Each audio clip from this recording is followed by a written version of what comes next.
Hello, everyone. Welcome to Cybersecurity Revolution 2022. I'm Lennon Chang. I'm the senior lecturer at Monash University. But before I start, I would like to acknowledge the tradition owner where Monash operates and pay respect to the elders past, present, and emerging. This section is hosted by Monash Cybercrime Hub at Monash University, and I'm the coordinator of the hub. As usual, like last year, our section will focus on an update of the trend and challenges of cybercrime facing Asia. So the first part, we have three Asian criminologists or legal researchers to talk about cybercrime in 2021, including India, Thailand, and Taiwan. And for the second part, we have three emerging scholars to talk about their research on cybercrime in the region. We will be touching on issues relating to the responsibility of social media, disinformation, misinformation, issues relating to sexting, social media crime, and during the pandemic. And we will also have discussion on scam in China and Vietnam. And we'll also have discussion on Internet of Things and internet partner domestic violence, internet partner violence and domestic violence issues. I hope you enjoy it. And if you have any question relating to any of the presentations, please feel free to send me an email. I'll be very happy to send those questions to the presenters and get you back.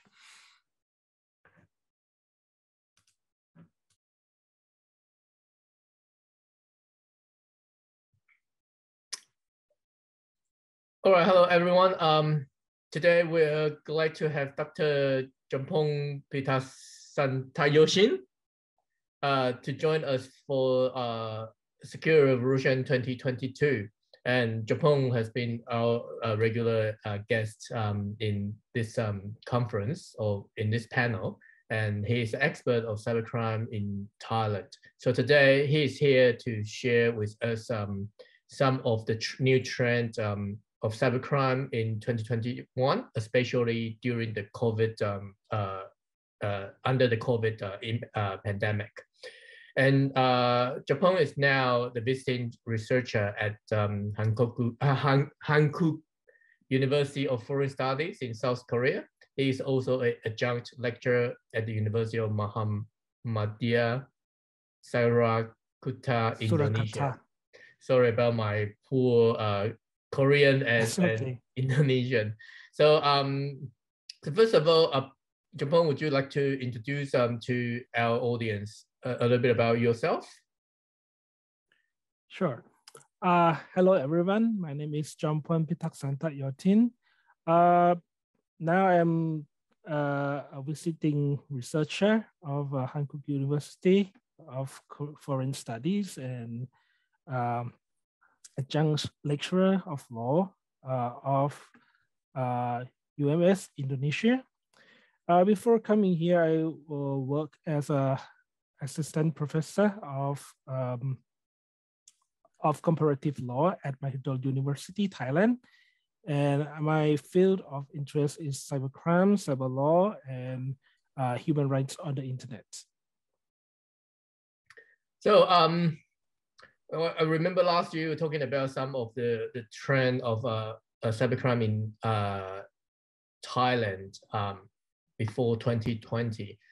Do you think, did you observe there's any update or new trend of cybercrime in 2021, especially when we are sort of coming out from the pandemic? Yes, actually after the first epidemic of COVID-19 in Thailand, there have been a lot of changes in the situations of cybercrime in Thailand. I think in other countries as well.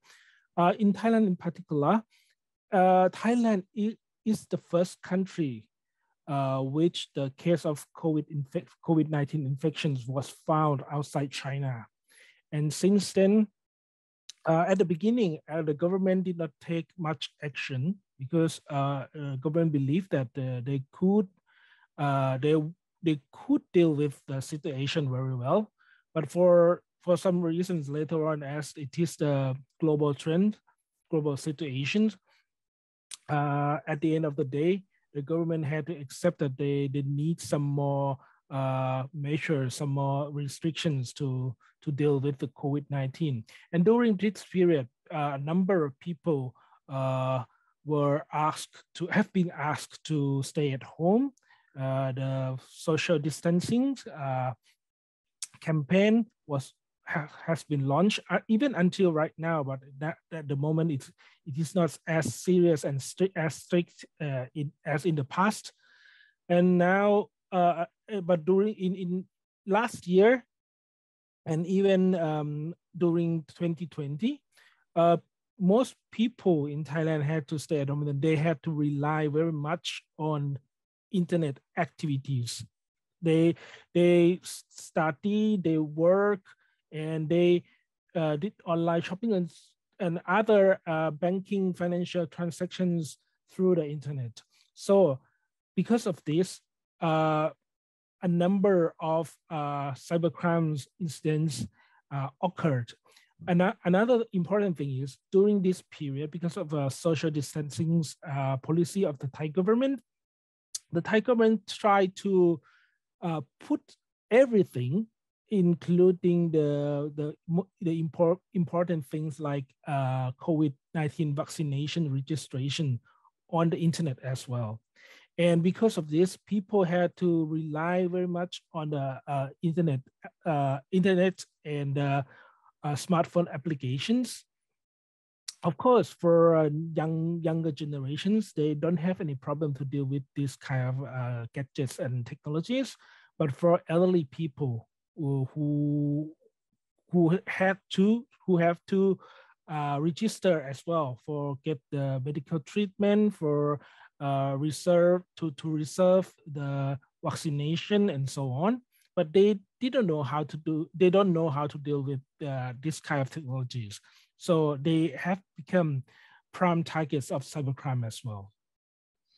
Well, it's actually very interesting. So what we're saying during the COVID pandemic, we're forcing a group of people who never used the internet to use the internet. And these are what we usually call, what we say, they fall in the digital immigrant category.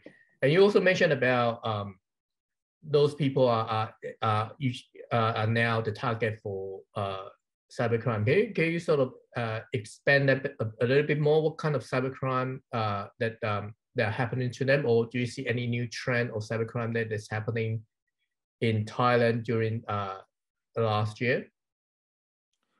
Yeah, sure. First of all, I would like to say like this. Actually, there, as I have found, there are about 4 categories or 4 types of cybercrimes that occurred during the pandemic, actually until right now as well. The first one is about disinformation, or as we called fake news about the COVID and how to treat the COVID. Most information is available on the internet, especially through the chatting applications. The application Line, it is very popular in Thailand, and Facebook are 2 main channels for the disseminations of this kind of disinformation and misinformation about the COVID. I will come back to the details later on. And the second one is about the phishing websites and phishing applications. As I have already mentioned, that the Thai government tried to put their services on the internet and made it available online as a main channel.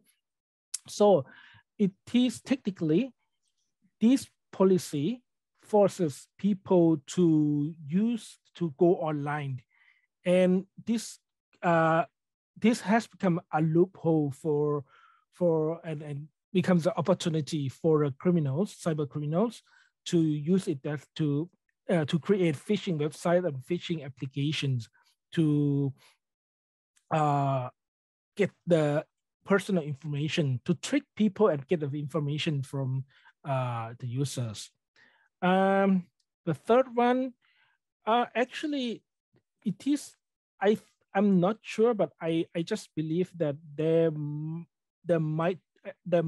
have been some kind of hacking activities, but in Thailand, I haven't heard about the hacking news, but we got some kind of news reports that personal data have been made available for sales on the darknet or on the internet. So I'm not sure whether these kind of data have come from the hacking activities or not. But I quite believe that they are the results of the hacking. But in Thailand, we don't have any kind of news reports about the hacking. We just know that some certain types of data are made available for sales online. And the fourth one is, it is a serious problem nowadays in Thailand. Is this called call center gang? It is a kind of scamming activities that somebody pretend to be the police officer, pretend to be the parcel delivery services, and they called you and trying to get personal information, and they will use your the victim's information for other criminal activities. Although this one is not quite related to the internet, I think I just put it together, group it in cybercrime because it relates to other kind of criminal activities as well. Well, it's actually very interesting. It links well to other speakers in this section. Like when you talk about the call center gang related to online scam, we actually have two speakers in this section who is going to talk about online scam related to call centers in China, as well as how Southeast Asia has becoming a hub for these call center gangs to conduct online scam. And we got another speaker, DUc Huy from Vietnam, using Vietnam as an example to talk about why Vietnam has been selected as a hub. Obviously, Thailand, according to what you just mentioned, seems to be one of the hub as well. And unfortunately, we don't see much research on really looking into why these countries, especially developing countries, becoming a destination for cyber criminals to use to launch the cybercrime. I think we'll go back to the other issue that you mentioned about disinformation, fake news. Can you expand that a little bit more? What kind of disinformation has been disseminating, and is that, I'm not sure if you can comment on this. Is there any laws or regulations that the government are using to combat disinformation or fake news in Thailand? Any new development on that? Yeah, actually, Thailand has the Computer Crime Act for almost, over a decade already. And one provision in that Computer Crime Act criminalizes the inputting of false information into the computer system. So this law is clearly applicable to the case of disinformation or fake news. However, during the epidemic of COVID-19 in Thailand, there have been a lot of this kind of disinformation, especially with regard to the way to treat COVID at the beginning of 2020 and 2021, before the availability of vaccination. At the time, because COVID-19 was a new disease, people were panicked and they didn't know about how the nature of the symptoms, the nature of the diseases, and the way to deal with it. Because at the time, the vaccination was in the process of development. So a number of people, they they came with different ideas to treat this kind of new disease. For example, some people recommended to eat garlics, chilies, and something like that. Actually, these kind of ingredients sounds more like tom yum ingredients, but they believe, they claim that this garlic and chili stuff can cure COVID-19. But obviously, it is not true. But this kind of this information was circulated to a number of people in Thailand through Facebook, to especially the chatting applications like Line. A number of elderly people believe it and just follow it. Of course, it is not that, I mean, doing something like this is not not really causing harm to the society. Yeah, but anyway, it's nonsense to follow, especially when they claim that this is the recommendations from the doctors and so on, the reputable doctor, and even from the overseas doctors. Another information is about another fake news about the red zone area in Thailand. When they have a when a particular area or a particular province has high numbers of infected cases, the government will assign to be a red zone. At the beginning of 2020, there were very few red zones in Thailand, but some fake news claims that Bangkok had become the red zone already, and some major cities in Thailand had become red zone already. So it creates some kind of panic for people living in that area.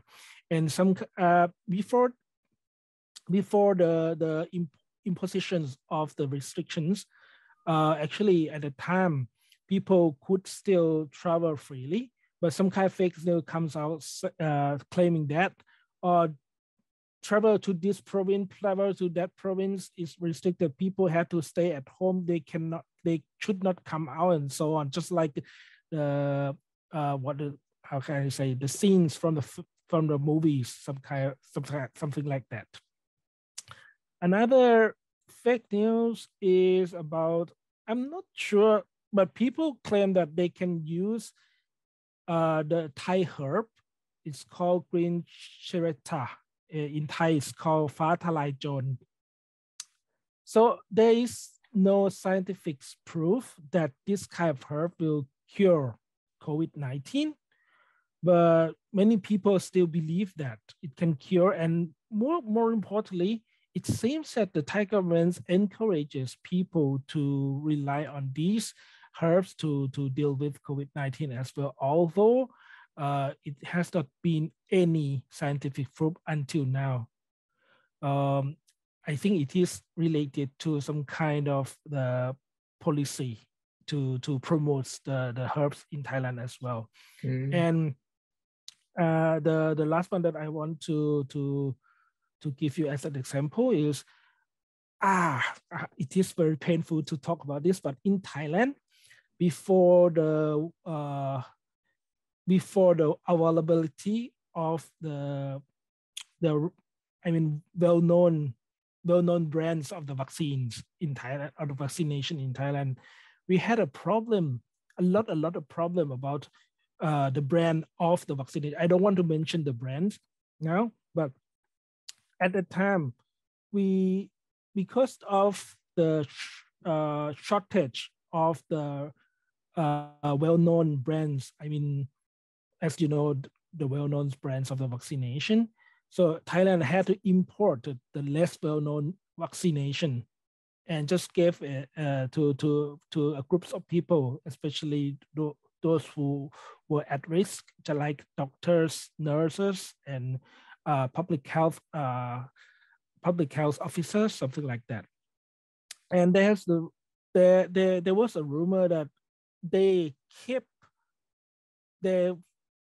was a kind of plot to keep the well-known brand just for high-ranking officers, and they just gave the less well-known brand to ordinary people, or the doctors, nurses, and public health officers. So this reflects some kind of inequality in Thailand. Of course, I cannot deny it, but the problem is because of this fake news at the time, people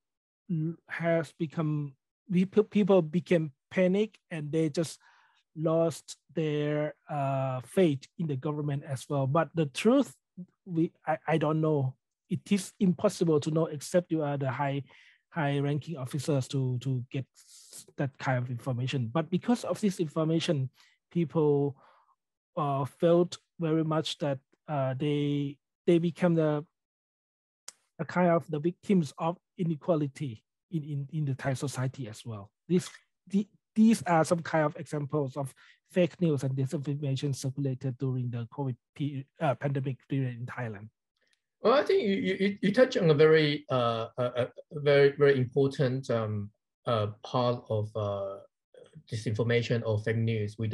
Sometimes we don't really know whether the information is real or not. Even we have all this kind of fact-checking agencies. I'm not sure if there's fact-checking agencies in Thailand as well. I believe there must be some. But we see a lot of news that's now fact-checkable, and like what you're saying, for example, those eating garlic, eating herbs seems to be a long tradition in East Asia culture or Asian culture that it can help in boosting your immune system or to increase your immunity to fight against disease. But like what you say, we tend to use more scientific research to test them now to see whether they are really effective. Well, I think it's very interesting, and there were definitely other issues, like when we talk about disinformation, misinformation, fake news. What's the responsibility of Facebook or other social medias in combating disinformation and misinformation? And this part we actually have your good friend Christy Chang to talk about this the responsibility of social medias in combating disinformation and fake news. So I'll probably leave this to her when she talk about cybercrime situation in Taiwan. Thank you very much, Jompon. It's a very interesting discussion, and great to learn from you the development of cybercrime trend in Thailand in the past year, and hopefully we will have another round next year, and we'll have you to give more updates on the situation in Thailand. All right, thank you very much. Thank you very much.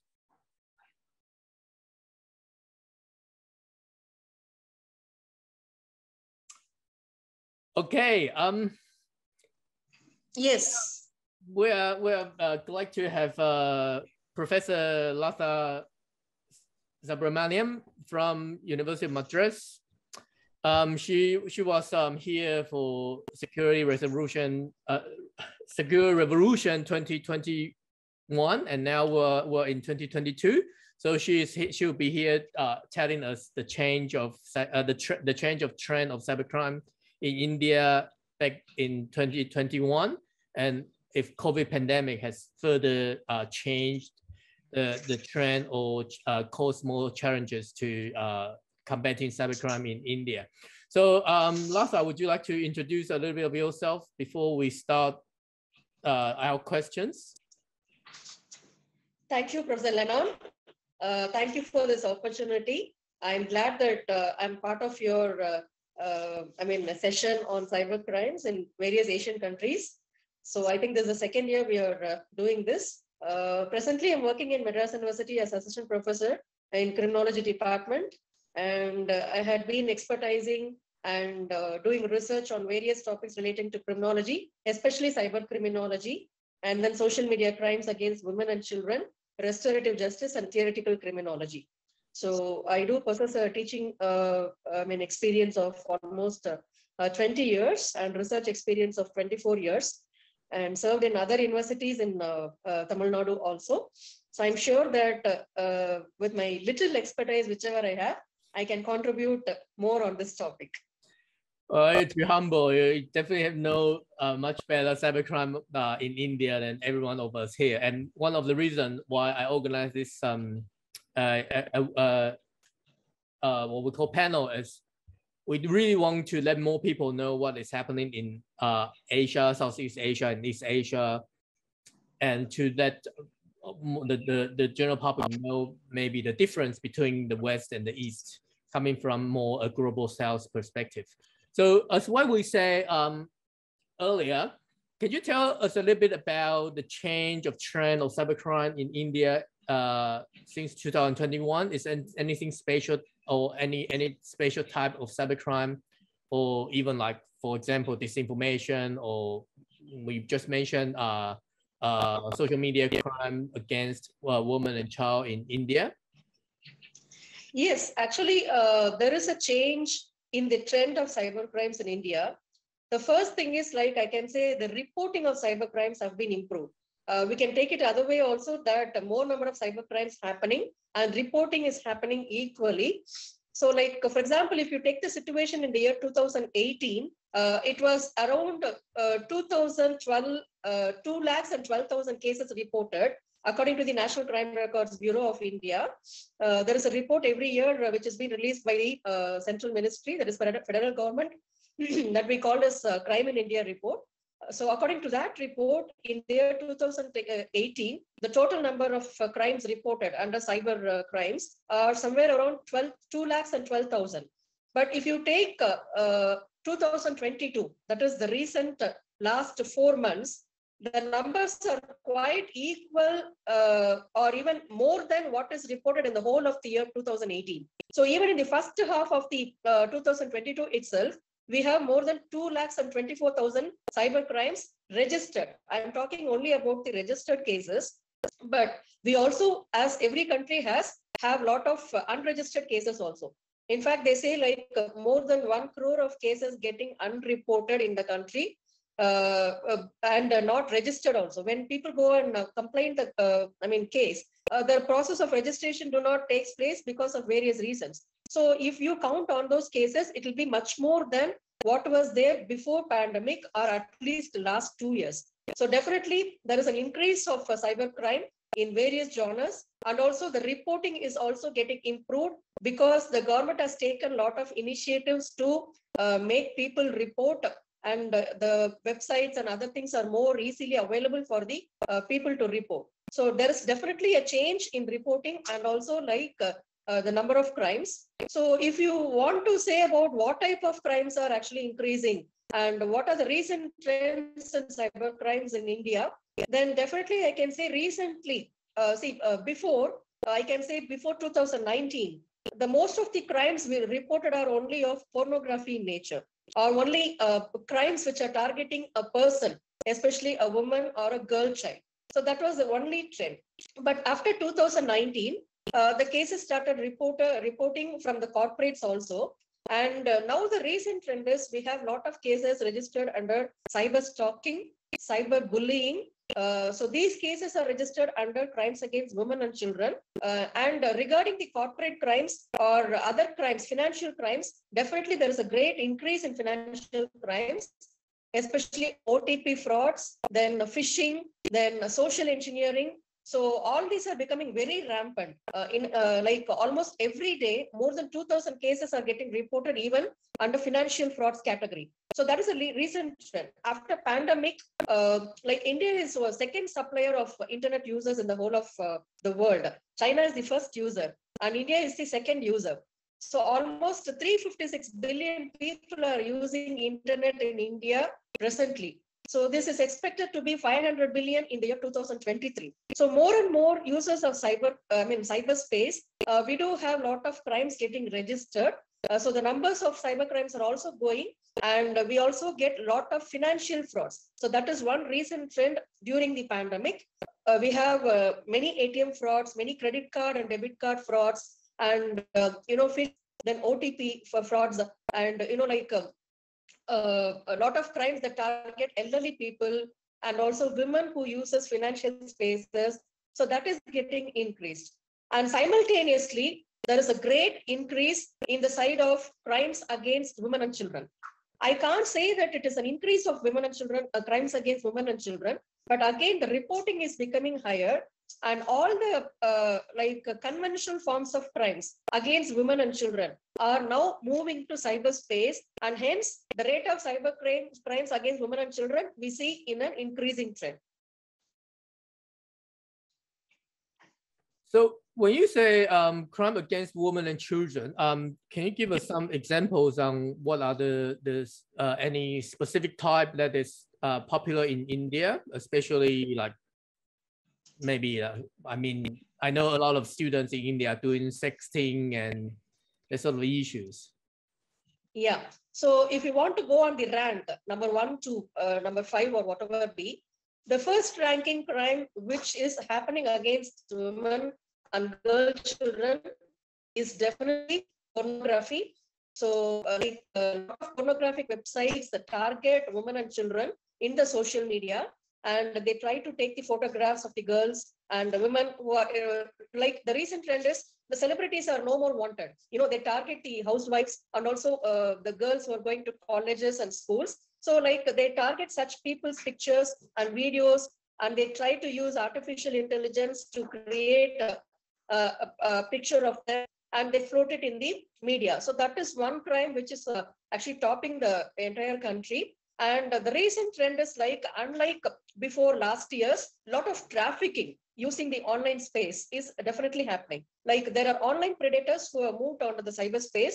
Originally, we call them as traffickers, but now they're called as online predators because they are in the online space. So these online predators are very rampantly existing in the cyberspace, and they target again the women and children, and they try to attack them by various means.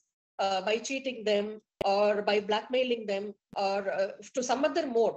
So they try to take them into control and they traffic them. And in fact, recently, a lot of cases have been reported that there are a lot of groups that are forming where the online predators are the source of creating the group. They create the group, then they target the women who are working or who are housewives, who don't have any clue about such crimes. They talk to them very good, and then they try to bring them into the groups. And when they come to the groups, they are trying to, get into the sexual activities. And with that, the blackmailing and other things are happening. So simultaneously, they are gaining both financial benefit and also personal benefit out of these women. So this trend is very recently happening, in addition to the other two forms of crimes, that is cyberbullying and cyber stalking. So cyber stalking is also more rampant nowadays. But the first thing is pornography. Second thing is like cyber trafficking. Then we can say cyber stalking, then cyberbullying. So these are the four things. And finally, cyber defamation. See, cyber defamation is considered to be very, a trivial offense here. Nobody takes it very seriously. But now people started looking into as a great offense. When you don't like a woman, be a celebrity or be a normal woman, immediately the person who don't like the woman or the group who they don't like, they immediately target them in the cyberspace and try to defame them. So cyber defamation is also becoming very common. Well, Chang, I'm not hearing you. I'm not hearing you. Sorry, it's very much related to cyber stalking, cyberbullying, and you also mentioned about AI and pretty much the use of deepfake. So is there any measures or ways that Indian government or private sectors like business in India are adopting in order to combat this type of crime? Yes, a lot of changes have happened in the last 2 years, especially in the last 1 year. The government, tried to understand the seriousness of the cyber crimes, and they have created a lot of platforms wherein the victims can easily contact the cybercrime cells and they can report it. So that is one development. And second development is like previously there were only few cybercrime cells across the country, but now the government mandated that every district in every state should have one cybercrime cell. So like that is one development, and people can easily go and report there. And also they have a lot of online portals like nic.gov.in where they can go. And we also have a lot of toll-free numbers. And the laws are also becoming little stricter, and the responsibility on the service providers is also getting stricter nowadays, that they will provide easy evidence, or they should not evade themselves from giving the evidence. So the government is taking a lot of efforts from their end, though the number of cases are getting increased, and that is creating an alarming situation here. The government is also equally taking a lot of efforts to create awareness among the public also. So through various portals like media and social media, they are trying to advertise the sources where they can report. And also, like, if you could find our government websites, you can find a lot of videos and messages that can explain various types of crimes, including phishing, online fraudster, etc. So there are a lot of efforts from the government than the previous years. Well, it sounds actually very, very good. And it's actually related to a question I was going to ask you as well. Well, we see a huge increase of the reporting of cybercrime in India. And you just mentioned that the government has put in a lot of efforts in educating the general public to report the case. And I believe there might be some other elements that is connected to the increase of reporting of cybercrime. For example, is that people are more willing to report now after all the cybersecurity awareness trend education or program? Is there any cybersecurity awareness program that has been launched in the past year or two? Yeah, the element which makes people to report is the loss is actually very heavy these days. Previously, the loss was only like photographs or whatever be. But now the loss incurred due to the cybercrime is actually heavy. Like sometimes they lose their personal reputation. And more than that, the financial loss is getting more nowadays. So once the financial loss is more, the people obviously want to go and report to the police to get something. For example, like I can say, one of a known persons, he actually lost almost 1.75 lakhs in the last year. Just a minute. Yeah. The main reason for reporting and the element that makes them to report is the loss is a bit heavier than the previous years. Previously, it was only losing a photo or your mobile phone or whatever be. But now the financial loss is also added. So whenever they lose something through phishing or other modes, they lose a lot of money. For example, like one of the known person, he lost around 1.75 lakhs in one click, in just one click. So when the loss is 1.75 lakh, he definitely want to go to the police and try to get either cyber insurance or at least a way to block that amount is not transferred to the criminal. So that is one reason that makes people to go and report to the police station. And another reason is definitely the role of media. You know, our TV channels and other channels, they give a lot of importance if any such crimes do happen, especially against women and children. So they try to bring it to the knowledge of the public. And the public also feel that, okay, if something happens, we can definitely go and report to the police station and the police will take some action. So that confidence is slowly building on the police, which makes people to go and report. Well, it's actually good. I know from your Facebook post and some of the news from India that Indian government are putting quite a lot of resources into the cyber policing and build a more special task force for policing cybercrime in India. And I know that there are also some special cybercrime police division in Tamil Nadu as well. And it's good to see that more and more people are building more trust with the police who are investigating into this area. I think one thing I probably want to ask you or want you to talk about is we see, I know disinformation, misinformation, fake news is also a big issue in India. Can you sort of tell us a little bit about it and how it impacts India, and how is there any special measures that has been adopted by the government in tackling this? Yes, if you could review the report of the crime in India, you can definitely say among the cyber crimes, fake information is one category that is more reported. So like fake information or misinformation is one of the, major issue that happens in India.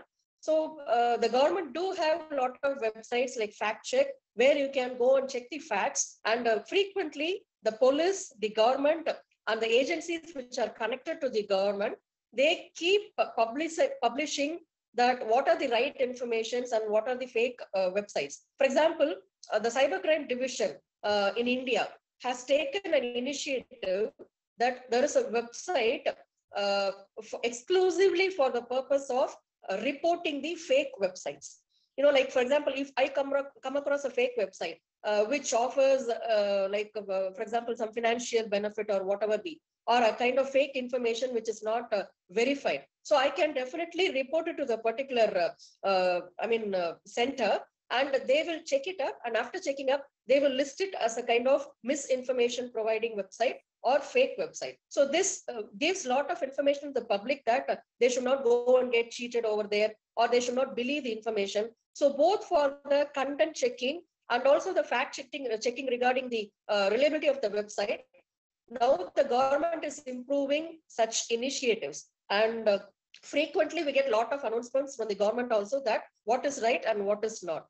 So slowly the momentum in understanding cybercrime, cybersecurity measures are definitely increasing among the government and also among the public. Though we have certain issues like despite all these efforts, some people do not go and report, and some cases go, uninvestigated. Almost 40% of the cases do go uninvestigated for various reasons. But despite that, I can see that this is a growth happening in understanding these cyber crimes and cybersecurity. Well, it's always hard to really to act the police to have 100% of investigation rate or the clearance rate, as they got a lot of issues relating to crime investigation, especially on cybercrime. And we probably see quite a bit of cybercrime that are actually initiated from places outside India, or even in the neighborhood countries, and targeting India. But this is definitely something I think we need to build a more international collaboration. India is one among the 5 targeted countries in the Asian Pacific region. Yes. China is the first country, Pakistan is the second country, and India stands third. In the last 1 year, many cybercrime attacks have been happened against India, and almost 23,000 websites of leading corporate companies have been hacked. So when you talk about general crimes, India is definitely on a getting threatened situation. But I'm sure that the corporates and government hand in hand work on this, and they're trying to create a lot of awareness and also security measures. Well, I know Australia also have a new agreement with India government to build up a cyber and critical infrastructure protection thing. There might be something that would probably be able to work together between Australia and India, or even more inclusively, including a country like Thailand, Myanmar, or Vietnam. So I forgot to mention that Professor Latha is also the secretary of Asian Criminological Society, and she's now very busy in organizing the Asian Criminological Society conference in 2022. Do you want to sort of have a quick advertisement on that and encourage more people to join us in July? Yes, we have the 13th Asian Criminology Conference of Asian Criminological Society between July 20 to July 23 at Madras. That is a central part of India. And the month of July will be very pleasant. Everybody can visit. And moreover, the topics, the themes and sub-themes of the conference would be very interesting. That is related to technology and criminal justice system. So Professor Lennon has the brochure and the link of the conference. I encourage everyone and invite everyone to contribute by way of presenting some papers and also participating and visiting India. Presently, the COVID situation in India is under control and there is no kind of fear related to that. So I invite everyone on behalf of Asian Criminological Society to take part in this conference. Thank you, Dr. Latha. Thank you for your time. And I believe people will be very interested to learn more about cybercrime in India, and hopefully they'll be interested to participate in the Asian Criminological Society conference in July this year. Thank you again. Thank you, Professor Lennon. Thank you for this opportunity. And it's a great time interacting with you. Bye.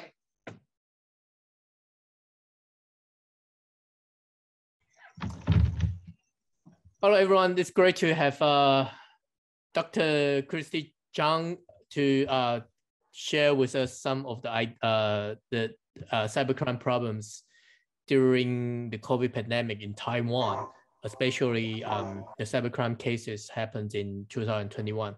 And Dr. Chang is actually, if you are following our security revolution 2021, she was one of our speakers as well. So today she's here to update us what is a new trend of cybercrime, or what has been the issues relating to cybercrime that happened in the past year. Dr. Chang is an associate professor at National Taipei University of Technology, and her research focuses on cyber laws, cyber regulation, as well as intellectual property act. So welcome, Dr. Chang. I'll pass the microphone to you. Okay, so nice to see you online again. I mean, this year, I'm honored to join this Security Revolution Conference. So as Dr. Lennon just mentioned, actually, I found there's a high correlation between the COVID-19 and the cybercrimes in Taiwan. But I will begin with a synopsis of Taiwan's cybercrimes in the past 5 years, so the audience may have a better, clear picture of why I say that there's a high correlation between the COVID-19 and the cybercrimes.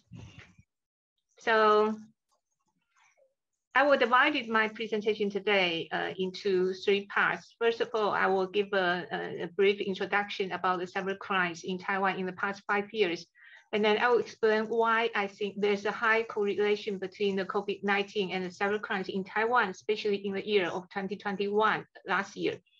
And then in the part of discussions about major issues and the countermeasures in Taiwan, I choose one-page fraud this year. Last year, we discussed a lot about disinformation, but last year we focused more on the foreign states operation, disinformation operation. So this year, I focus more on the commercial disinformation. The one-page fraud is becoming a key concern in Taiwan. So actually, I think at the end of last year, I attended a press conference held by the Congress. And actually, we discussed a lot about whether we should impose more legal obligations towards the digital platforms to protect the consumers online. Okay, so the first part, a synopsis of the cybercrimes in Taiwan during 2016 and 2020. You see, actually, the case numbers are shown in the yellow bar, and the cases resolved, the percentage of the cases resolved are shown in the red figures. So basically, the number of the cases are almost the same from 2016 to 2020, right? You see, there are more or less between 30,000. And so this is another number to give the audience a better picture about the major categories of the cybercrimes in Taiwan. You see, if I take this column as an example to explain what this table says. So this number 105 means the year 2016, and the number 13362 means the number of the cases. And this percentage, 81, means the number of 4 major categories of cybercrimes accounted for more than 80% of the total cybercrimes in Taiwan. So what are the 4 major categories of the cybercrimes in Taiwan? The first category is the frauds. So there were 4,521 cases in the category of fraud in Taiwan in 2016. And then the second category is libel, and it is 1,866 in 2016. And the third category is computer misuse, that is 2,325 cases in 2016. And the 4 major category is IP infringement, intellectual property infringement, that is 2,243 cases. So among more than 13,000 cases, about 9,578 cases are resolved. So the percentage of the cases resolved were about 71%. So from this category, you see that each year from 2016 to 2020, the trends of the cybercrimes remain quite stable. But what changed in the year of 2021? Certainly, I think the COVID-19, the outbreak of the pandemic has changed people's lives in many, many ways. So from Taiwan's cases, first of all, I spotted some phenomena, say because of the COVID-19, a lot of people started to work from home. So smart family applications, the usage of the smart family applications has become more and more prevalent. So that also means more and more opportunities for hackers. Last year, Taiwan is among the top 3 countries in terms of the cyber attacks against the smart family applications. So among all the attacks, 60.5 million of them, they are from internal attacks, and 250 million of them, they are from external attacks. And the second phenomenon in 2021 is a lot of cyber scams, they are related to the investment opportunities. The number of the internet frauds in 2021 is 4,904 cases, so almost 5,000. It's a 70% increase compared to the last year, so quite scary. Most of them are about frauds related to the digital currencies and stock investment. It may have something to do with the bull market in 2021, I don't know. So the highest number of internet frauds in the past 3 years. 2021, there are more than 24,000 fraud cases using the internet or communication apps to lure the victims into the traps. And the total losses are more than 5 billion new Taiwan dollars. Both the case numbers and the losses numbers reached the highest point in the past 3 years. See, the third major concern, the phenomenon is data leaks. The data leaks has a sharp rise in 2021. If we compare the data in 2021 and 2020, we see the top 5 data leak shopping places. The first one in 2021 is Elite Bookstore, which was reported 940 cases of data leaks last year. It stands as a top 1 most dangerous place in Taiwan in terms of data leaks. And the number second is the ET Mall. It's an online shopping website. There were 868 cases reported. And the third one is Shopee. It's a Singapore-based online e-commerce website. It was reported 300 cases. Compared to the number of the cases in 2020, the top 1 only reported 383 cases. And the number 2 to number 5, there were on average about 200 cases per store. So it's easy to be seen that there's a sharp rise of data leaks. And let's get back to the highest number of the internet frauds about the investment. Actually, I also noticed that there's an interesting phenomenon about the cybercrimes in 2021, which is also evolving with the technology, because a lot of them are about the non-fungible token. You see, while the technology evolves, the excuses or the traps used by the cyber criminals, they evolved with the popular terms as well.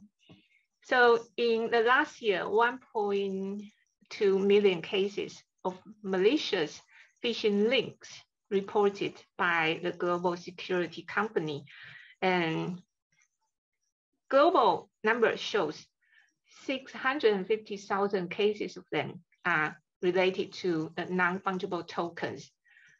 That's speaking globally. But in terms of Taiwan, there were about 53,000 cases. They were non-fungible token related, accounted for 8% of the global cases, which is quite shocking to me. So speaking of the trends of the cybercrimes in Taiwan last year, there's also a phenomenon worth of attention, which is I just mentioned about the commercial disinformation, using the one page to show the fraudulent information and to lure the victims into the traps. See, here I show you an example of the one-page advertising. And because people use the mobile phone a lot, it's very easy for them to overlook the information which didn't show on the website, because it looks like very much the same as people's impression about the real websites. But when you check the fraudulent websites, they are usually they usually have the following 6 characteristics. Like, you couldn't find the company address, you couldn't find the contact phone or other connection information, and the selling price is significantly lower than the real market. So that's why it can lure the customers.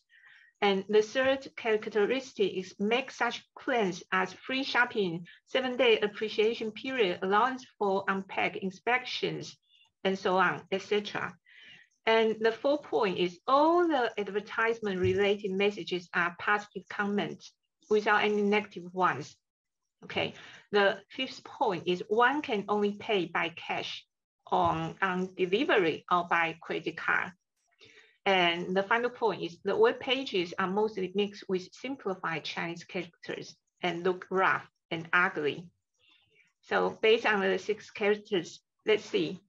So from this one-page advertising fraud, we couldn't find the contact information, and there are indeed some simplified characteristics. And the price of these products are significantly lower. And also, it's very easy to overlook the information they didn't provide if you just swipe your mobile phone without thinking too much about checking the genuine, the genuine information of the real websites, if you didn't make the comparisons in between. So regarding how to deal with these one-page frauds, actually, the local police, they think this issue is quite strongly, because these websites are usually based on the foreign countries. The server, when you check the IP, you couldn't trace, you will only trace the IP in a foreign country. It is quite difficult for the local police to track down the real criminals behind the screens. So what can we do? On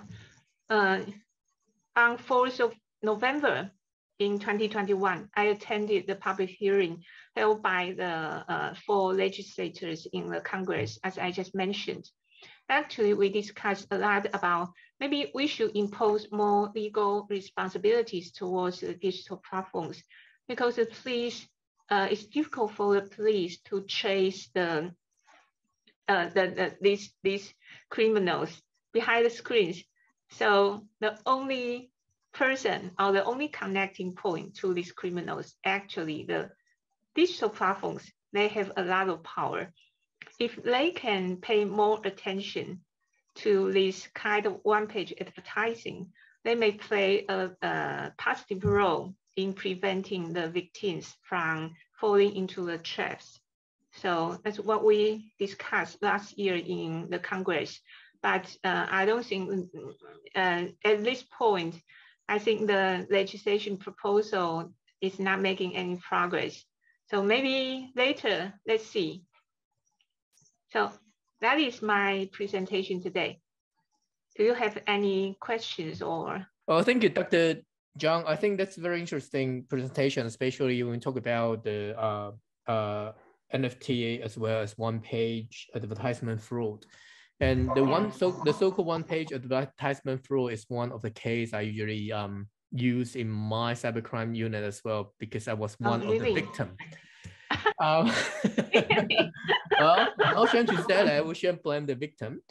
But I know what Australian banks do is that if you go to the if you pay for the one-page advertisement, I mean, you buy things on Facebook, and you realize it's a fraud, and you go to your bank will usually be able to refund you lose. So there might be something good about the system in Australia in combating the one-page fraud.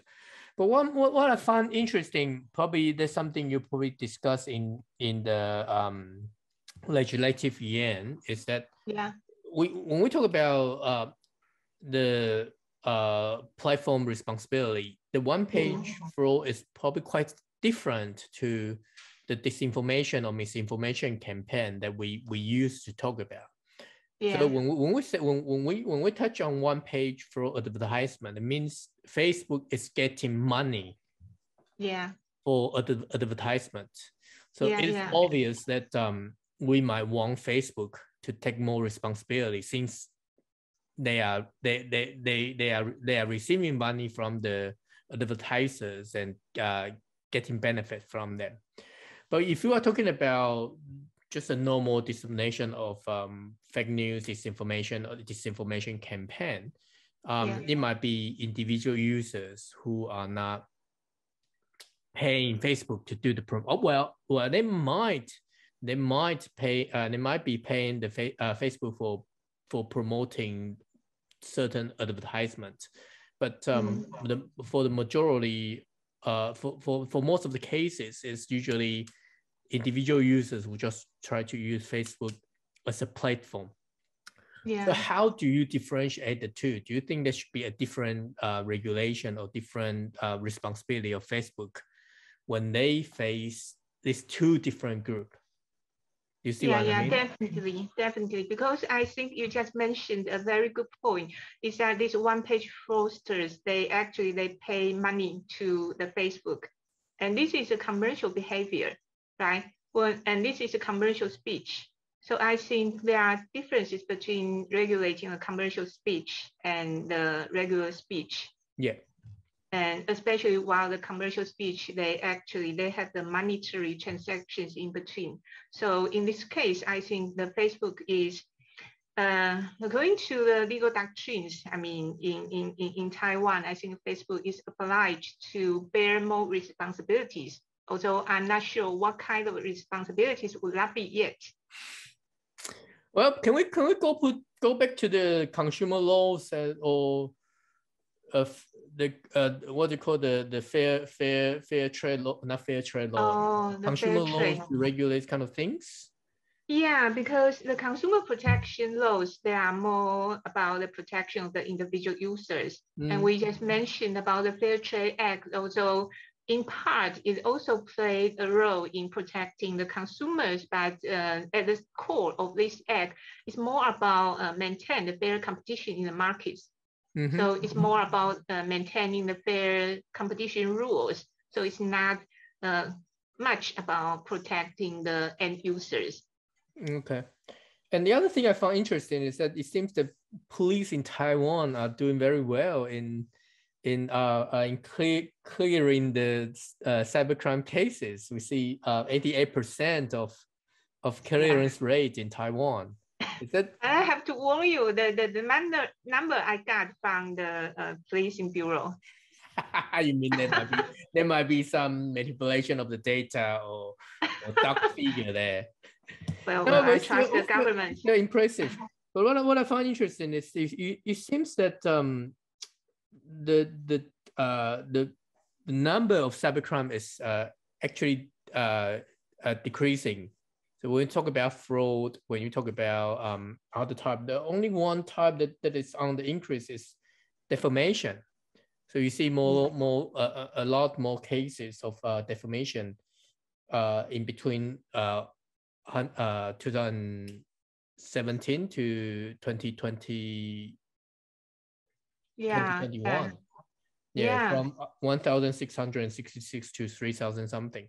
But for other types, even fraud is declining, right? Yeah, it's declining. That's a very interesting scenario, especially when we talk about COVID, cybercrime and COVID pandemic.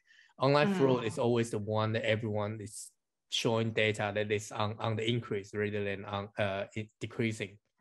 Yeah. So the data I show you, the first table is about the data in 2016 to 2020. Yeah, so no 2021. So but in still, 2020 is very much into the COVID. libel cases. Yeah. But we'll definitely be very. I'll personally be very interested to see the data on in 2021, just whether that's a huge increase in cybercrime in Taiwan. Yeah, definitely, because I collected information from the news report and the reports of the cybersecurity companies. So there's no official records released yet. If I can get the official records from the police bureau, I think to compare the data in different years would be very interesting, especially the data last year. All right, I believe there'll be a lot of questions from the audience, but I'll leave it until the day when the conference is on, and I'll make sure that I'll pass the question to you. And till then, thank you very much again, Dr. Zhang. I know it's been late for you and been late for me as well. But thank you again very much for the great presentation. Okay, good to see you, Lennon, and thanks for having me in this conference.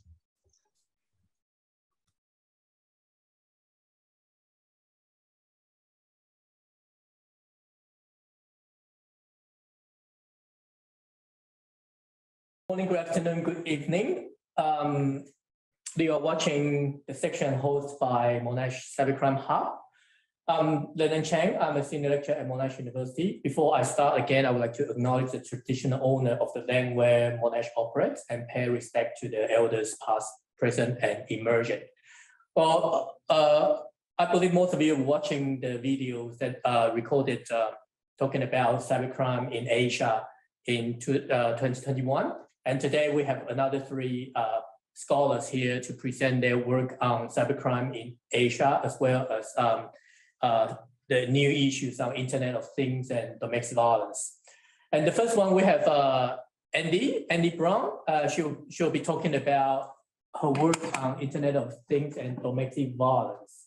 So Andi is now at her third year of PhD, and her work works on Internet of Things and Internet partners relations. Over to you, Andi. Thanks, Lennon. Just pull the slides up. So what I'm going to do is a brief introduction to the PhD project. I'm going to talk about my data collection process and then a summary of my key findings so far. Smart home technology facilitated abuse can be very all-encompassing. If you have a smart home, you've got this technology in your home, they can literally impact every kind of facet of your life. And there's a lot of aspects of it to do with coercive control, gaslighting, harassment, and stalking as significant parts in this. So this is what domestic and family violence advocates are kind of viewing and coming out in terms of technology facilitated abuse occurring at the moment. With the smart technology coming through, it's obviously new technology. It's being taken on board and manipulated for these sorts of purposes. So what I decided to do was bring IoT experts into the conversation.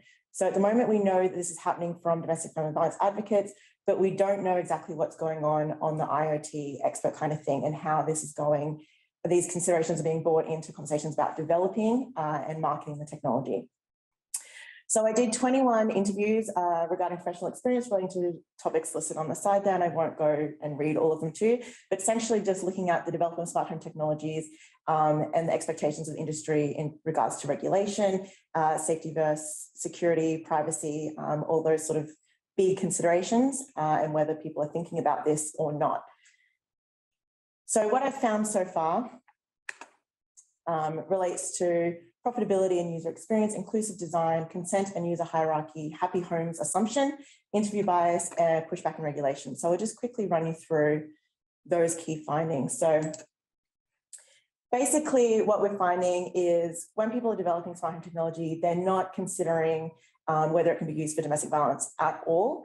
That's not coming across people's minds when they're in the business of designing these technologies, putting them out there into the world. What they're looking at is obviously making money, and they're relying on the market to kind of guide in how they go about creating things for users. So you can see a quote here from one of my participants, Michael: "The speed at which software and tech works is the rush to get it out the door and build, grow, scale, get more users."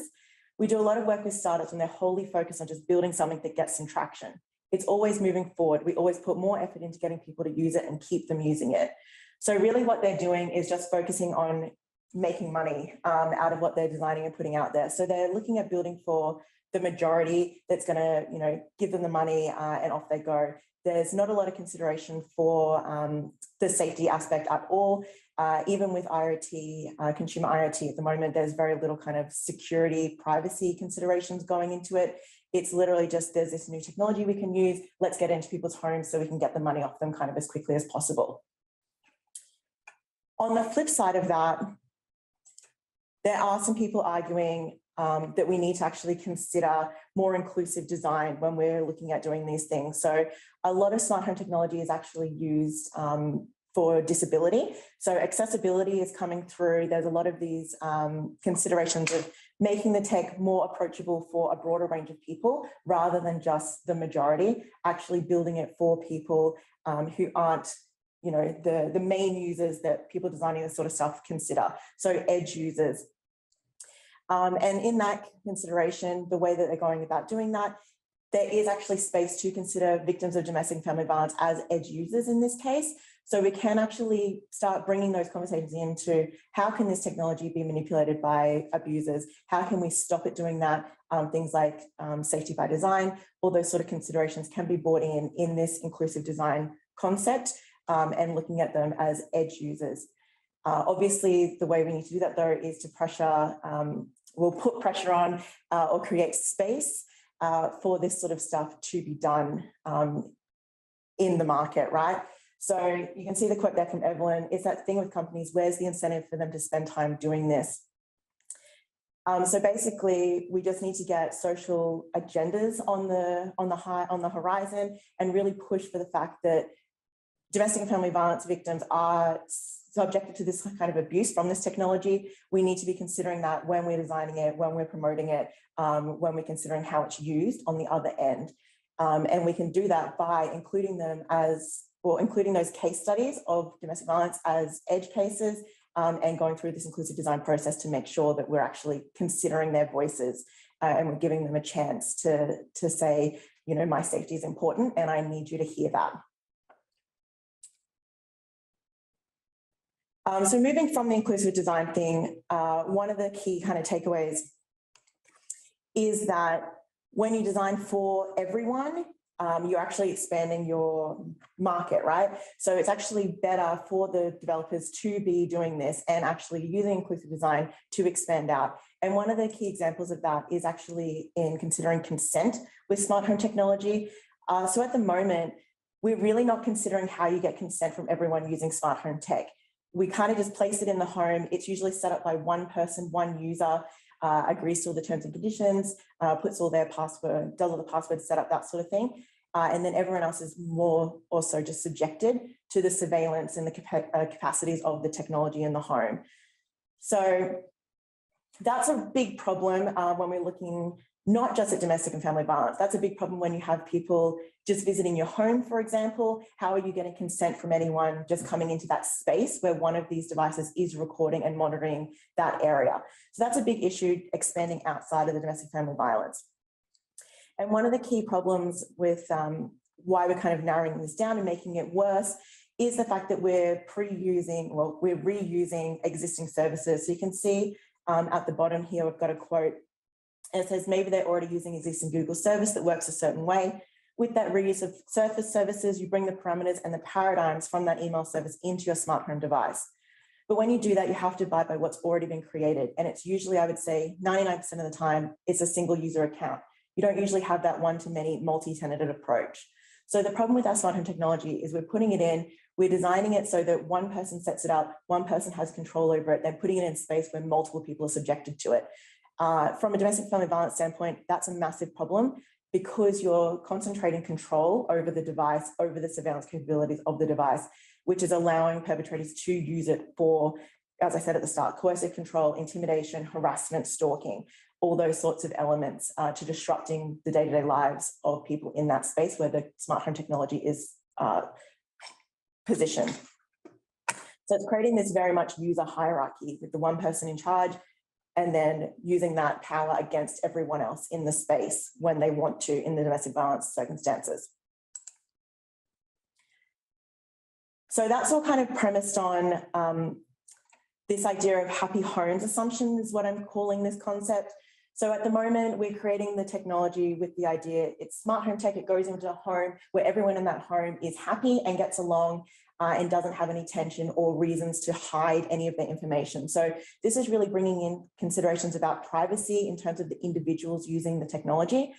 At the moment, we're looking at privacy as a kind of one user to one device mentality. And that's just not the case. We have multiple users using these devices, so each of their privacies need to be respected and considered when we're designing this sort of stuff. And that's just not what's happening. The upside is it's not intentional. So you can see the quote here from Anne. Most people aren't aware that what they're doing is that they're doing anything wrong. They're not malicious. They're not like, yeah, screw domestic violence survivors, who cares? They just literally have no idea that anyone would be interested in the shopping habits of their partner, for example. They assume that, of course, partners would already know that. I feel like in that situation, I doubt anything crossed their minds to think that anyone would value that information, so they just let it happen. And this is the key consideration, is that the data that these devices are collecting, we're recognizing the value of them for the corporations. At the end, obviously, we all know that the corporations want as much data as possible, and they're using that for all of their algorithms and AI training, all that sort of stuff. They're not considering, though, the value of that information in the hands of a domestic violence perpetrator, in the hands of someone who's also in the home with the people that they're surveying and they're taking control over. So we really need to be considering that, particularly in terms of our privacy, security and safety measures that we're putting in place, because this can be really dangerous for those victims. One of the key kind of things there coming over is that it isn't malicious. As Anne said before in the previous slide, Robert supported that. It's not malicious disregard at all from the corporations, from the manufacturers, from anyone developing this sort of stuff. They just literally have blinders on and can't see that this is something that needs to be considered. So it's really about trying to work those cases into those edge studies, for example, edge user considerations, and bringing that to the forefront, that this is a really big problem and we do need to be considering it. The statistics on domestic violence and how common it is really shows that there's not this, we can't be making this assumption that each home is happy and safe and everyone is getting along inside of it. That's just not what's going on. So we really need to be considering that on a more broader level. In my interviews with for the PhD here, I did find that there was quite a lot of bias from the people that I was interviewing, because obviously they're people who've agreed to talk to me because they have an interest in this kind of social good and making sure that there is more safety in the technology they're putting out. So it was kind of skewed a bit more towards considerations of that and wanting to engage with this sort of space. And they did say to me, I don't know if my consideration of this and the time and effort I would put into looking at this is actually reflected in the broader IT community. So there is kind of a need to push that agenda a bit further out. And as I said at the start, by doing that, the way to do that seems to be by getting people on board and saying, if you do this, it's good for your company reputation. It's good for your money because you're expanding your market impact. There is also some good news in terms of what they consider in regards to there being pushback in terms of regulation for this. So they're saying at the moment regulation is just missing and we really need more regulation of smart home technology. They're saying these things are falling through the gaps and through the cracks there because there aren't guidelines and standards on how this should be dealt with and addressed. So optimistically, very much saying if we have these things put in place, I think everyone will abide by them and be happy to consider the edge case users and to consider domestic violence in this broader sense and those safety requirements that are needed. We just need to get those regulations out there. If there will be any pushback, they're assuming it will probably come from startups just because, again, there's such a big influence or consideration for making profit. And as a startup, obviously, that's your key consideration at the very beginning, getting that money and getting something out there so you can get money coming back in. So anything that's a barrier to that is obviously going to cause some issues.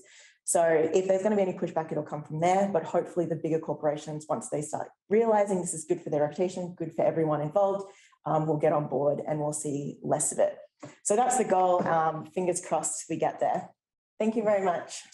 Thank you, Andy. I think it's the time for you to play Ms. Chair while I'm introducing the next speaker. So next speaker we have Huy Phan from Vietnam, and his research focused on online scam in Vietnam. So it's very much related to the topic that has been discussed from Jompon, Christy, and even Latha about the trend of cybercrime in 2021. And Huy's topic is more looking into why international organized crime syndicate choose Vietnam as one of the destinations, as a hub for online scam. So over to you, Huy.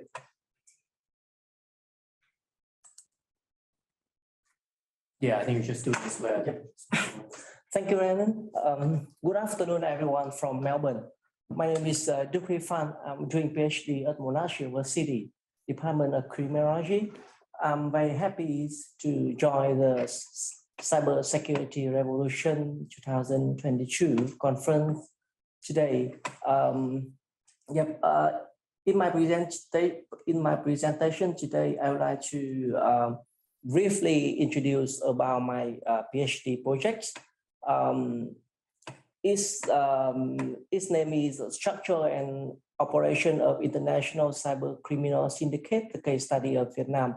It's a part of my PhD project about the identity fraud, transnational identity fraud in Vietnam. My presentation will include in two parts. For the first part, I will introduce an overview of my research, including the research problem, aim of my research, and research design. For the second part, I will present some preliminary findings I got so far from my interview data.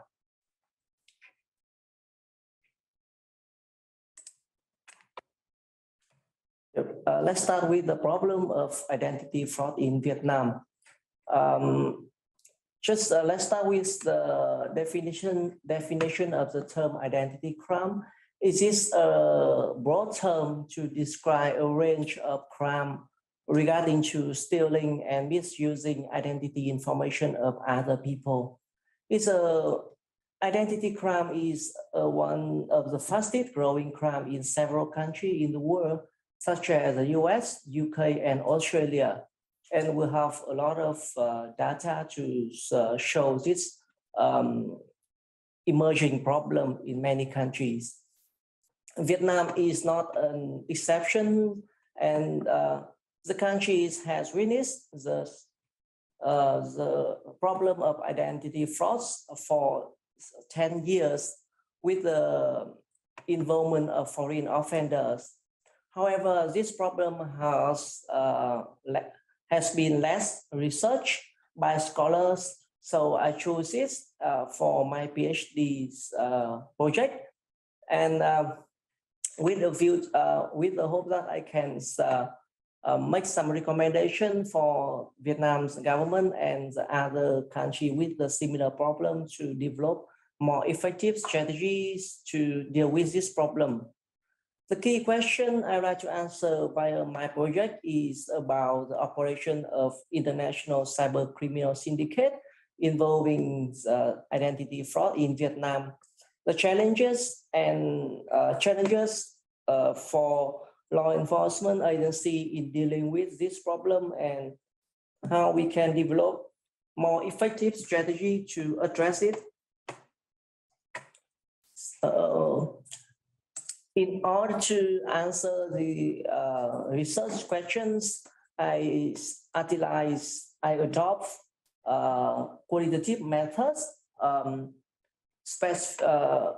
Particularly, I interview cyber offenders who serving sentence in Vietnam, and I also interview law enforcement officers working for Vietnam Police Force. I also analyze documents, including the reports, court judgment, and some statistics from the Ministry of Public Security of Vietnam to show the chain of identity fraud in Vietnam.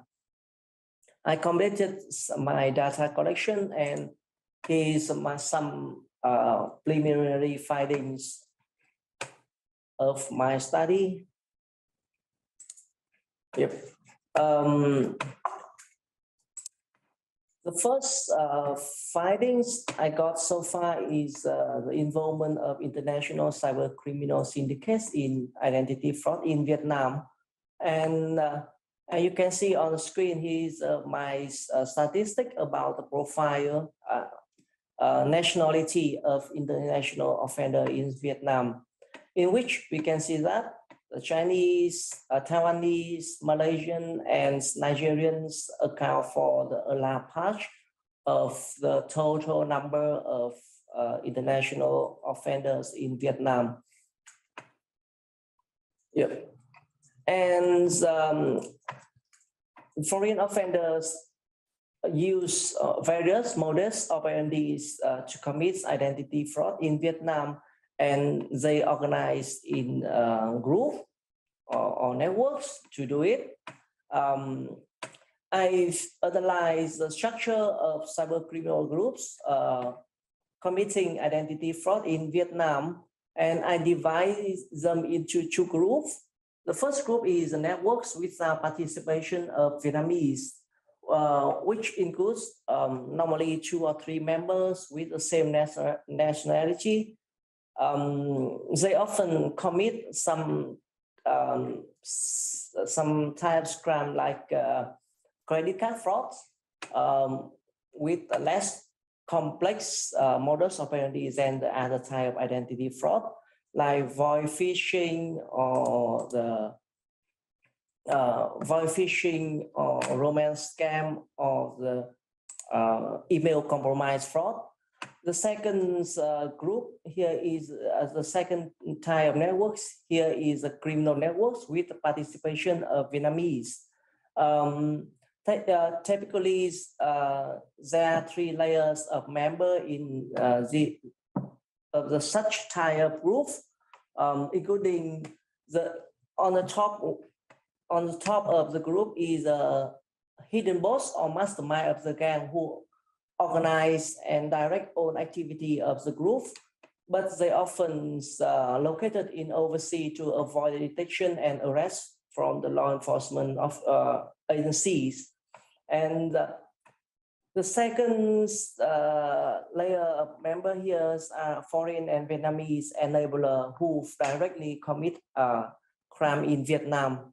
And the last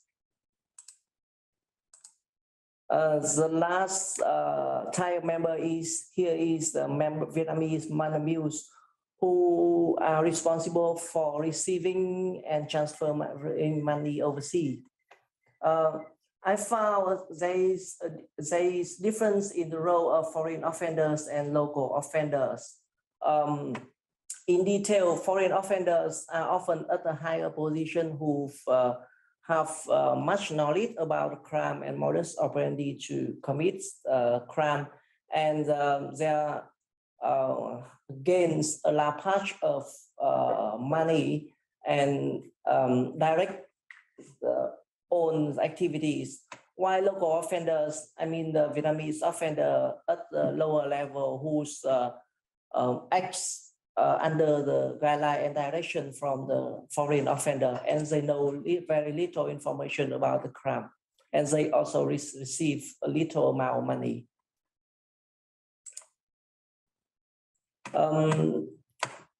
In terms of operation of international cybercriminal syndicate, I found that there is a clear division of the roles of each group of members. They separate the tasks for each members differently, and each member of the group they have a principle anonymity to avoid detection from the law enforcement agencies. It means that members of group don't know the true identity of other member. They call others as with the nickname and the contact via the mobile app application and use nickname. And the group Syndicates is organized in different groups operated in different locations in different countries to avoid the detection and arrest of law enforcement force. In some models operandi, especially the phone scam or wire phishing, members who directly commit frauds make the phone call have been changed before the commission, and they can be taken to the other country to be changed, like Indonesia. Indonesia is an example when my interview is mentioned. And the last thing in the operation of the cyber criminal syndicates here is the boss always as money will transfer the stolen fund need to be transferred overseas every day, daily, to avoid the block or the seize from the law enforcement agencies. Yep, there is some information about my research. Thank you very much for your listening. Thank you. Due to the time limitation, we'll probably pass the microphone to the next speaker. Next speaker, Mr. Yu Zhao, is going to talk about similar topics, but from a different country. His research focused on online scam or telecommunication scam in China, and he will be more talking about the topic from a also police perspective as well as from a victim perspective.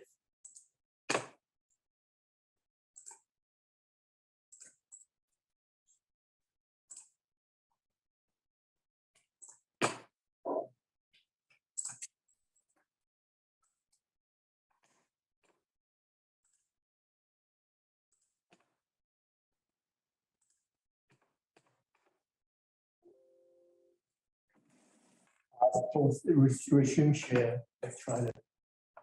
Okay, great. Okay. Thank you, Latha. Thank you for the audience. My name is Yu Zhao, the first year. It doesn't work.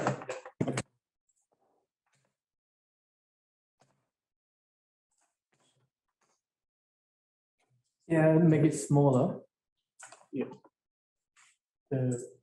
Yep. Then make the. Yeah, that's better. Yeah. My name is Yu Zhao, the first year PhD student from School of Social Science, Monash University. My supervisor is Lennon and Ruth and Alex. Today, I would like to thank for the organizer for giving us this opportunity to communicate our idea and findings from global perspective. In this presentation, I'm going to introduce some fundamental information of Chinese online telecommunication fraud and the policing strategies the Chinese government adopted. The presentation will go with 5 sections, and I will start with the introduction of definition. Online fraud refers to any type of fraud scheme that use internet to excise prospective victims to conduct fraudulent transactions.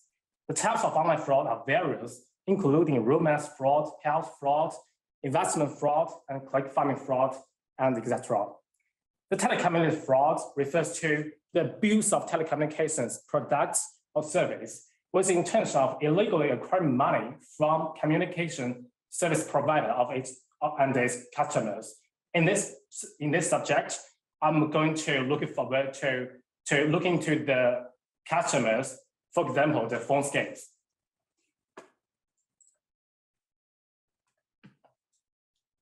Online fraud has become the international issue in the last century due to the time limit. I only use United States and Australia as demonstrations of the global context. United States, from 2014 to 2020, the numbers of victims of telephone fraud has increased every year, with an average of growth rate of 30%.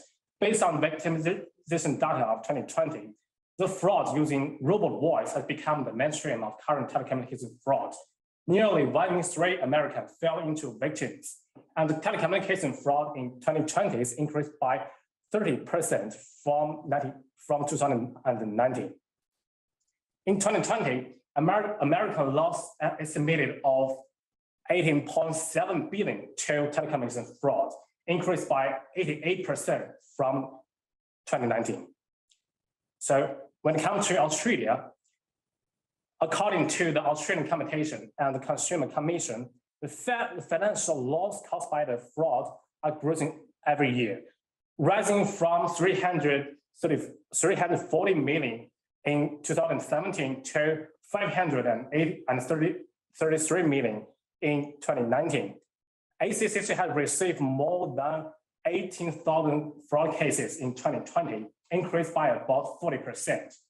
Among the victims, the Chinese community and the young people suffered the most loss. Victims aged under 24 lost more than 4 million in last year.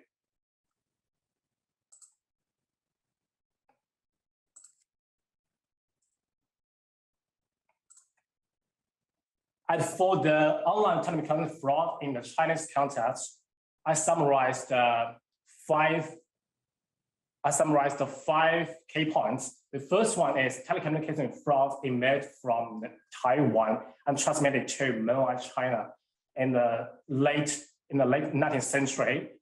And since 2011, the annual increase of OT fraud exceeds 20% in China, mainland China. The official release report was 5.2 billion in 2019. And during the last 3 years, the major loss was caused by online fraud, not telecommunication fraud. So the final one is the unreported loss is estimated to be 8 times higher than the official released data. So it's really a big issue. That's the reason why I want to have a deep investigation for this issue.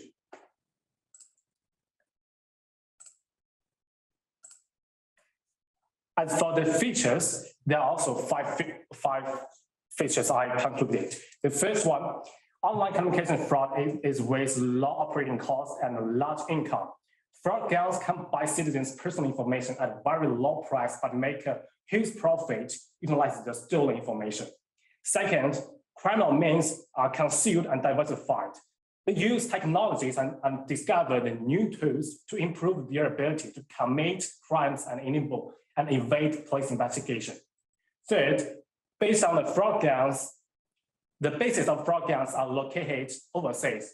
According to China Academy of Information and Telecommunication, by analyzing the IP addresses, over 19% of OT frauds were conducted overseas.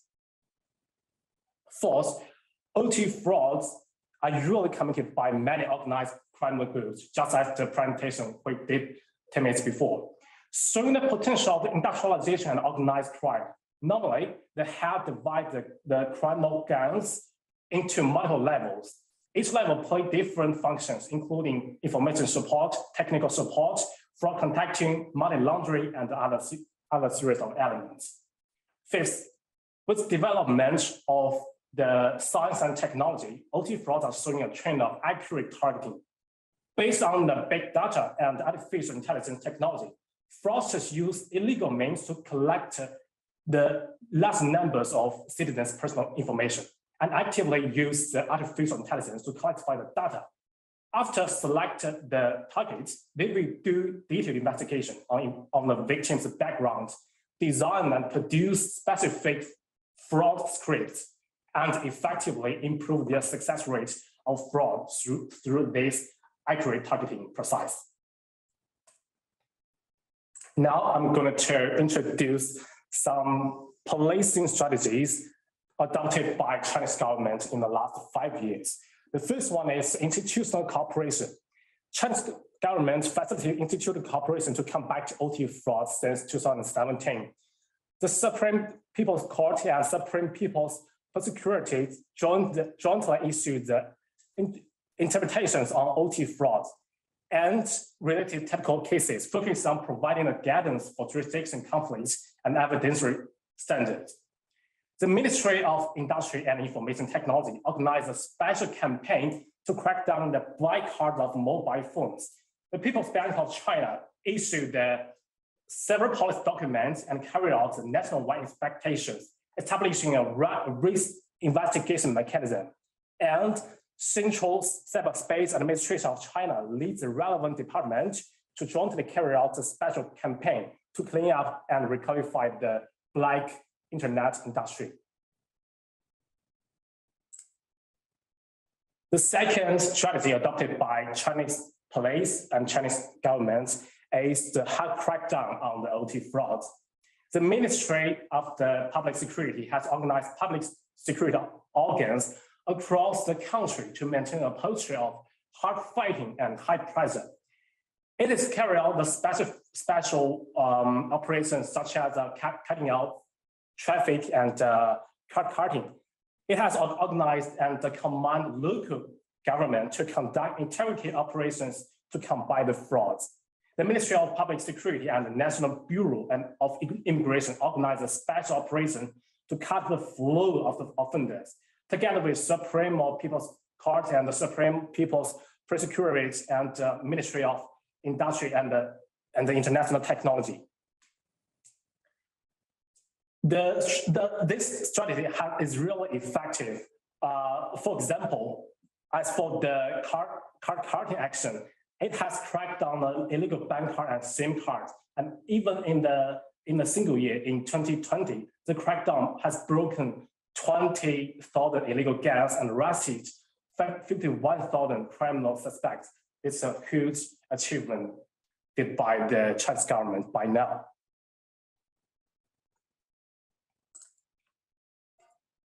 The third strategy is early warning and the prevention.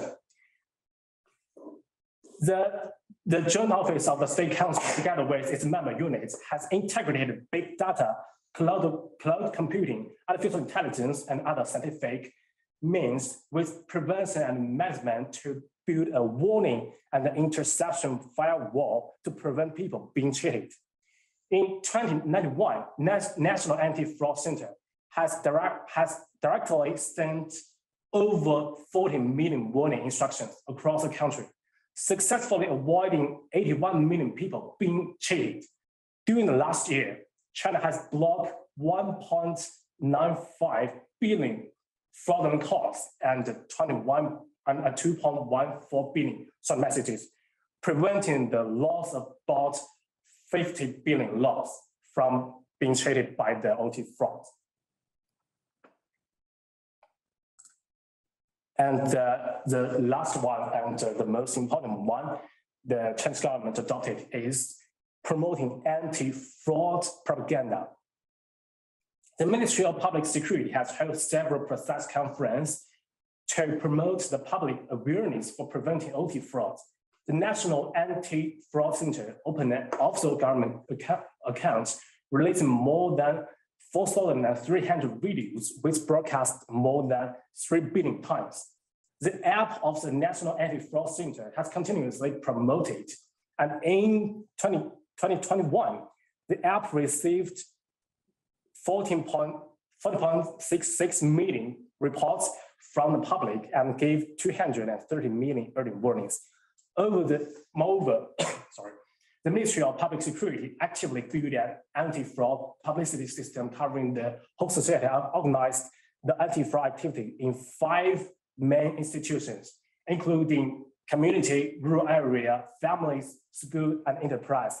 All of the measures mentioned above enhancing the people's ability to prevent and detect OT frauds. Now it goes to the final section. So what I'm going to look into is the current research gaps and future studies. For the global context, I found out there are two gaps right now. The first one is little attention has been spared on the online telecommunication fraud internationally. And the second one is it lacks the systematic review of policing strategies, both in Chinese and global context. So my project specifically focus on Chinese context, and it will focus on 2 questions. The first one is Chinese policing strategies, how to use the theoretical point of view to understand Chinese police strategies. And the second one is how the strategies show their empirical assessment of their effectiveness in preventing the OT fraud. I hope these issues can be recognized by more and more scholars and policymakers in the coming future.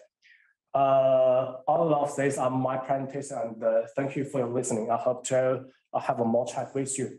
Thank you. Well, thank you. This is actually very interesting, and you deposed some interesting data from Chinese government on how efficient they are in combating cybercrime. Well, actually, in good time, and we still have a couple minutes. I know there's a question for Andi on IoT and domestic violence, and the question is about how can startup and small developers understand how their products can be misused. Yeah. Do you want to stop screen sharing? Yeah. So the best way to do it is really to consider the cases and put yourself in a position of a domestic violence victim survivor and try to imagine ways that technology could be used against you. Or in the position of a perpetrator, and imagine how it can be used to perpetrate domestic family violence. There are some very good resources on this. I would highly recommend Design for Safety by Eva Penzi-Moog, and I can put that name in the chat. I'm happy to type that in there in 1 second. She does a really good job of laying out exactly how companies developing this sort of stuff should be considering it and the way to consider the case studies and to put yourself in the position of the victim survivors. There are also some domestic and family violence services that work a lot in this space and are really emphasizing the need to counteract it. So reaching out to them, they have some resources on their website as well. Here in Australia, we have WESNet, and again, I'll put that in the chat. And in America, they've got the National Network to End Domestic Violence.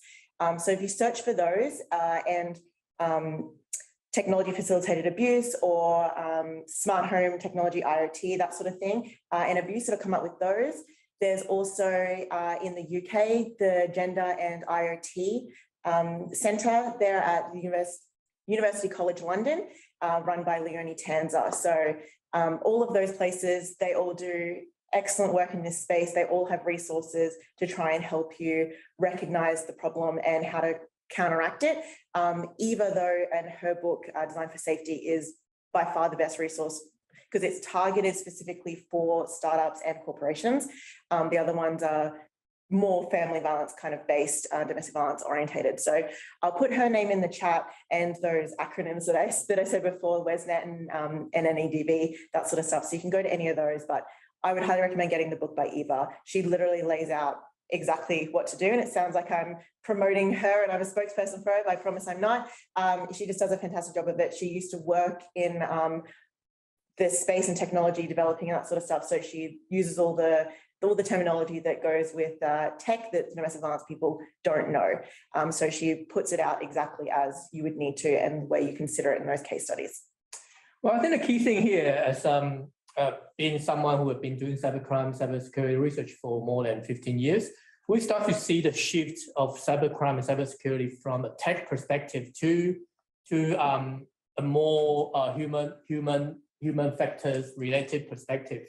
So to that question, I think one of the key suggestions I might have or I might give is maybe it can involve more people from social sciences in the design of technology so that we can provide our ideas, and criminologists has put a lot of efforts and resources onto doing research like this, and there might be a good way, a good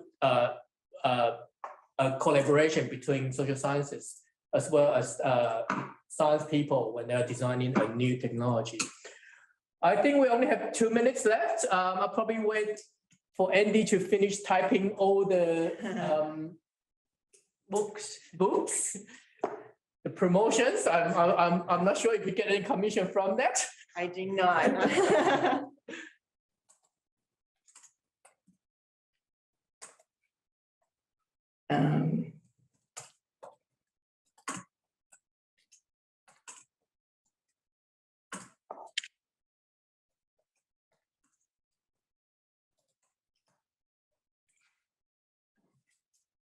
Okay, we're at a very good time. I'll definitely would look forward to see every one of you. Thanks for joining us, and I look forward to seeing all of you next year as well. Thanks again. I'll pass the microphone back to Michael.